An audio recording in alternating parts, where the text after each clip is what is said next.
Assalamualaikum warahmatullahi wabarakatuh. Perkenalkan, nama saya Riwita Arabella Purginting, NPM 2408260007. Ingin menjelaskan kepada Anda semua mengenai tugas saya yang berjudul pertahanan tubuh terhadap patogen untuk blok mekanisme of imun.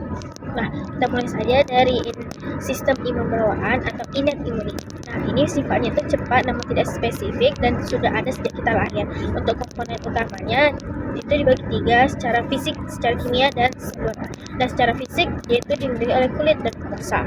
Lanjut, secara kimia itu ada pH lambung dan enzim, terutama lisosim. Untuk seluruh dia dibagi menjadi 4, dimulai dari neutrofil itu fagositosis, dengan sifatnya itu cepat datang ke lokasi yang terinfeksi. Lanjut, ada makrofag, itu sifatnya fagosit. Nah, ini tugasnya untuk menyajikan antigen. Selanjutnya ada sel dendrit atau APC, itu fungsinya APC atau antigen presenting cell.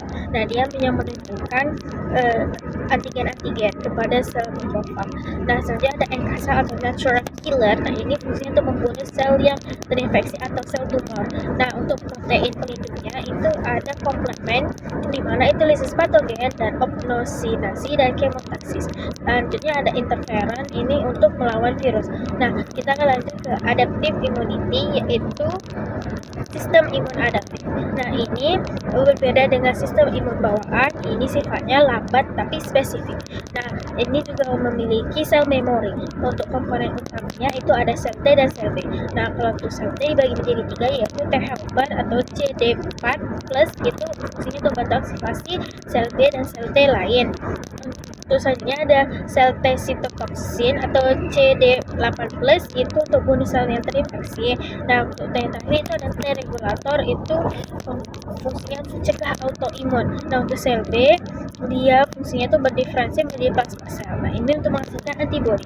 Nah, selanjutnya sel B akan menjadi sel B memori. Nah, untuk ciri khasnya dari adaptive immunity ini, yang pertama yaitu spesifitas spesifik terhadap antigen. Nah, ini juga merupakan bakal berubah menjadi memori imunologi. Nah, untuk selanjutnya ada proses aktivasi imun, dimulai dari antigen yang diproses dari APC atau sel dendrit. Nah, ini dipresentasikan kepada sel T melalui MHC. Nah, MHC1 yaitu sel T sitotoksin dan MHC2 dan yaitu sel T helper. Nah, selanjutnya sel T helper ini akan mengaktifkan sel B untuk memproduksi antibodi. Nah, untuk sel T yang tadi sitotoksin akan membunuh sel yang terinfeksi virus. Nah, akan menjadi sel memori, kedua-duanya yang terbentuk dan akan menjadi respon cepat untuk terinfeksi berikutnya. Selanjutnya ada antibodi atau imunologi. Nah, untuk antibodi imunologi ini memiliki beberapa jenis. Yang pertama itu ada IgM. IgM ini muncul di tempat pertama saat infeksi akut. Nah, selanjutnya ada IgG. Nah, ini paling banyak dan dia akan berubah menjadi sel memori. Nah, ini juga tugasnya bisa menembus plasenta. Nah, untuk antibodi IgA sekresi di air liur, air mata, dan ASI. Nah, untuk antibodi IgE, nah ini untuk alergi dan parasit. Terakhir ada IgD. Nah, kalau yang IgD ini belum diketahui fungsinya secara jelas. Kemungkinan dia akan bergabung dengan IgM. Selanjutnya ada sistem komponen. Nah, sistem komponen ini terdiri dari sejumlah protein yang bekerja sama dalam serangkaian reaksi atau kaskade untuk melawan patogen seperti bakteri dan virus dan membersihkan sel yang rusak.